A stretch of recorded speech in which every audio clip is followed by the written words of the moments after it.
first of all, this was a really outstanding day for me personally. We had a great crowd out there.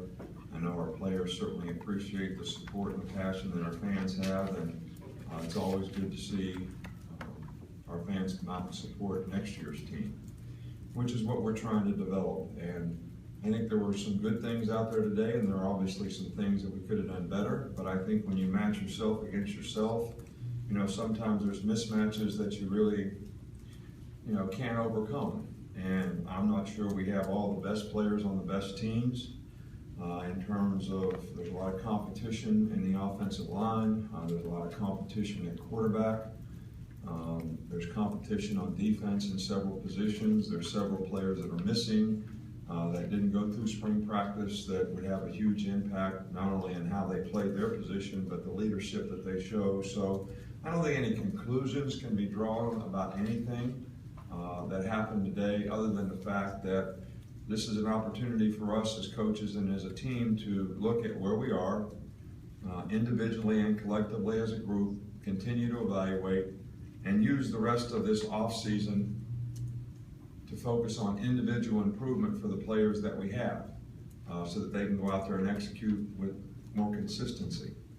A little disappointing in terms of the offensive false starts and penalties and undisciplined type things that we have worked very hard on this spring and thought that we had made some progress in those areas that those types of things would not be an issue. So that was a little disappointing.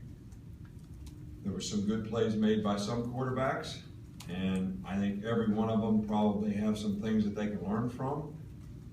But I saw some good things, and I saw some things that we probably need to do better. We had some drops at receivers from some very good players who don't usually drop passes.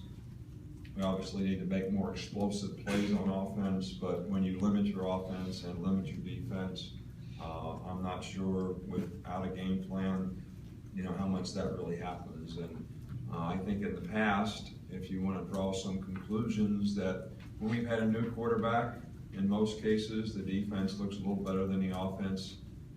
But I did think that the second offense, the white offense, who missed 4 field goals out there, moved the ball much more effectively. Damian Harris had a really nice day, looked quick and explosive, and did a nice job, and the young quarterbacks did a nice job in making some plays. So I thought their consistency that they played with was a lot better than the actual first team. So, you know, just creates more competition and more things for us to evaluate. So, all in all, I think we've had a good spring and we've made progress.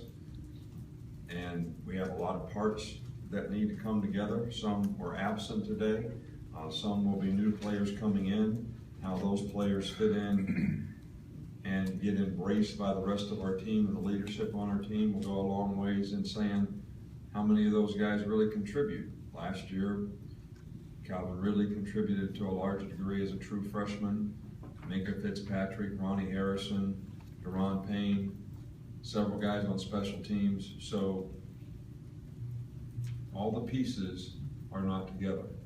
But the focus that we want to have is on off-season player improvement, player development. The individuals on our team will make the team what it is, and that's what we want to continue to focus on. So the program from here on out is I meet with every player on Monday and Tuesday, whether it's personal, academic, or athletic. Here's things that you're doing well. Here's things that we need to improve on. Here's the plan for us to do it. So we need to finish strong academically so our guys continue to make progress toward a degree. Most of our guys take a couple, 3 weeks off in May, and then when we come back for summer school, everybody will be focusing on individual improvement again. Okay, we'll start in the middle with Cecil. Thank you.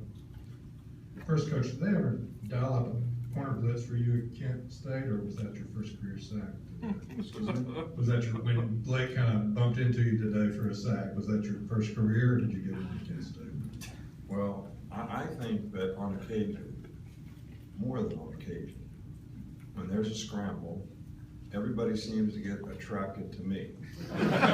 sometimes when there's an interception, there seems to be an unusual attraction for players to converge on me. I think it's intentional to some degree. But as long as I don't get hurt, I really don't care. I usually can get out of the way, but I didn't do a very good job of that today. Did you have a follow-up? Mark, we'll come over here to Mark up front. Yeah, if you could just expand on what you saw from the two young quarterbacks, Jalen Hurts and Blake Burnett. They both seem to play with some confidence there. Well, I think both guys made some good throws. Both guys showed their athleticism in terms of ability to extend plays, and we certainly look a little faster, a little quicker in terms of how we're moving on offense when those two were in there, especially in the first half. But there's also many occasions where should have thrown the ball hot, didn't, got sacked, should have got rid of the ball, tried to run around, lost 20 yards on sack. So some of the inexperience shows in some of the negative plays that sort of are like unforced errors in tennis. You don't really need to be taking these plays. If you really knew what you were doing, it has nothing to do with ability, has everything to do with awareness, experience, knowledge, and then reacting to what happens. And I think that that's going to be the key to the drill with those guys in terms of their development. But they both did some really good things today. In the middle with John. And let me say this, who you're playing against matters. So the twos are playing against the twos. Our two defense is probably not as good as the two offense, in all honesty, especially with, when Jonathan Allen and Dakota Ball, who are both in the two deep, are not in there, then all of a sudden the guys playing on the twos are the threes. Holcomb didn't scrimmage today. He's got a slight concussion. So, and I think that the depth on defense is one of the concerns that we have. So it wasn't surprising to me that the second offense was able to move the ball effectively. But, the first defense played a little better. We have some guys that are mismatch problems in pass rush that really make it more difficult for the quarterbacks to operate. So all these factors are things that you don't look at on the surface, you just kind of look at the result, and then you start drawing conclusions without sort of looking at all the facts. John. Just wanted to see how you would assess the first team offensive line, and within that, just how difficult it was to stop Tim Williams coming in. Well, first of all, we don't really have a first team offensive line. Those just happen to be the guys that went with the first team today. A couple of those guys probably will be first team offensive linemen. Shank started all last year. He actually played on the second team today. He's going to continue to be on the second team if he doesn't get his weight down and get in shape. But would he be a better first teamer with all the experience that he has? Cam Robinson will certainly be back playing one tackle. That could very much affect who plays the other tackle. So I don't think it's fair to make assumptions that this is the first team offensive line. Lester Cotton would have probably played right tackle better than the right tackle today, but we're trying to develop him as a guard because we think that's where he's going to end up playing next year. So don't draw conclusions, because if you do, you're going to be wrong. You can draw them if you want, just be wrong. I guess you all don't have any consequences for being wrong, like we do, because everybody watches us on ESPN and CBS, and so we make mistakes, everybody knows it. Front right there. You had a number of former players come back for today. I know they presented you with a gift last night. Just wondering what you thought and your feelings about the appreciation they have for you. They all came back and did that for you. Well, it was really heartfelt for me. I've talked before about lots of guys coming back for the Clemson game, being in the locker room after the game, staying around and talk to me.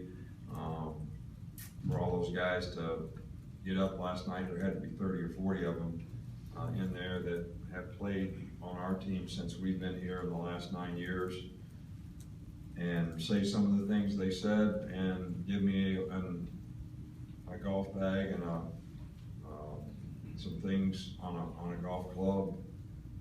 You know, very, very touching, but at the same time, it's exactly what we're trying to do in terms of helping people be more successful in the program, whether it's their personal development, the lessons that they learn so they can be more successful in life, whether it's making sure they get an education so they have a better chance at a quality of life, and how they develop as football players. So all these things are the goals that we have for the program. So it really makes me feel good when guys come back and they say things like, "You helped me do that. The program helped me do that. The people in the program helped us do that." And to see that appreciation, that's, and it should not go just for me, it goes for a lot of people. I drive the bus, but we got some really quality people here in a lot of ways from our administration, right on down, that contribute to having the kind of program that we have that helps the players benefit and create value for themselves. Last one in the back with Matt. As far as some of the young outside linebackers with Christian Miller and Anthony Jennings, how have they come along since the end of last season? What did you see from them today? Well, I think both guys have improved. I know Christian had a couple sacks today, and he's got some pass rush ability. Anthony Jennings probably has improved as much as anybody over this course of this spring practice. But of course, he has the opportunity because last year he was hurt, so he missed part of the season. When he came back, he was just on the scout team. So he was really starting at pretty much ground zero in terms of his knowledge of what the expectation was, what his job was, understanding the defensive system. So he had really made a lot of progress, and so has Christian. So, and I think it's important for us that those guys continue to develop and can play winning football for us next year. Thanks, Coach. All right, thank you. Thank you.